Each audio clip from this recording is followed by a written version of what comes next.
Les amis, bonjour, j'espère que vous allez bien et aujourd'hui on va parler des JO, de la cérémonie plutôt. Alors ça fait un jour que cette cérémonie a eu lieu et j'ai préféré attendre un peu avant de réagir à ce que j'ai vu. Parce qu'il y a beaucoup de choses à dire.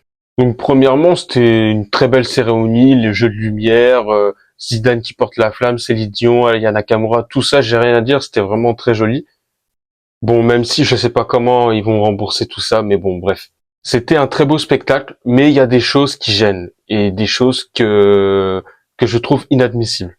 Pour moi, cette cérémonie, c'est clairement une propagande, une volonté d'imposer une liberté de pensée qui est déjà présente à l'école, la propagande LGBT.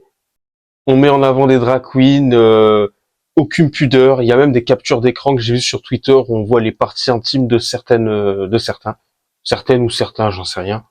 C'est vraiment affligeant. Il y a même des télés, des chaînes marocaines par exemple, qui ont censuré tout ça pour éviter que les enfants voient ça. Donc voilà, on est dans un monde où il y a plus de pudeur, plus de valeur, plus rien.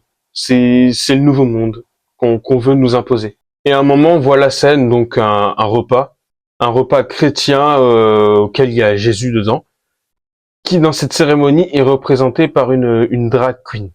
Donc là, clairement, devant le monde entier, tu pisses littéralement sur la religion chrétienne. Et des chrétiens, il y en a pas qu'en France, il y en a partout dans le monde. Donc là, c'est le monde entier que tu as choqué avec ces images-là.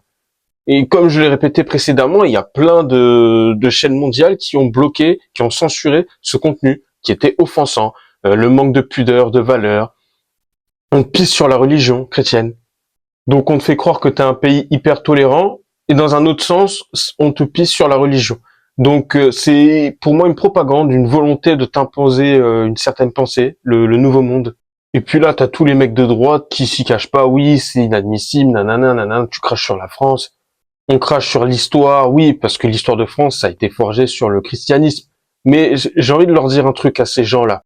On ne fait pas aux autres ce que tu n'aimerais pas qu'on te fasse. Et malheureusement, c'est un karma. Les mecs, ils passent leur journée à parler de l'islam, à dire que l'islam, les musulmans, les arabes, c'est le problème de la France. Et dès qu'on parle du christianisme, les gens, ils s'offusquent. Alors qu'ils passent leur temps à faire la même chose sur l'islam.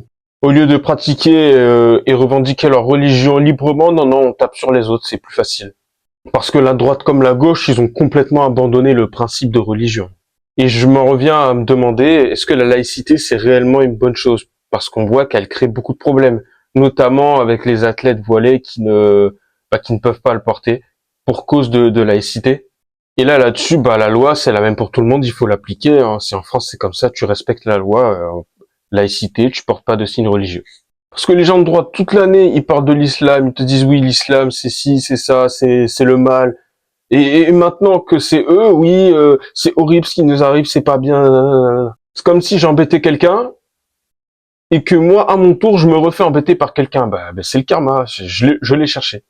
Mais ces idées-là qu'on essaie de nous imposer, parce que certes c'est très beau et tout, voilà, on a essayé un peu de masquer tout ça. Je pense qu'il y a une volonté claire de propagande. De toute façon, on le voit à l'école, avec les programmes, notamment en anglais, sur la gay pride, toutes ces conneries là. Parce qu'on va pas se mentir, une drag queen, c'est immonde. Enfin, je risque de prendre cher, hein, mais c'est dégueulasse.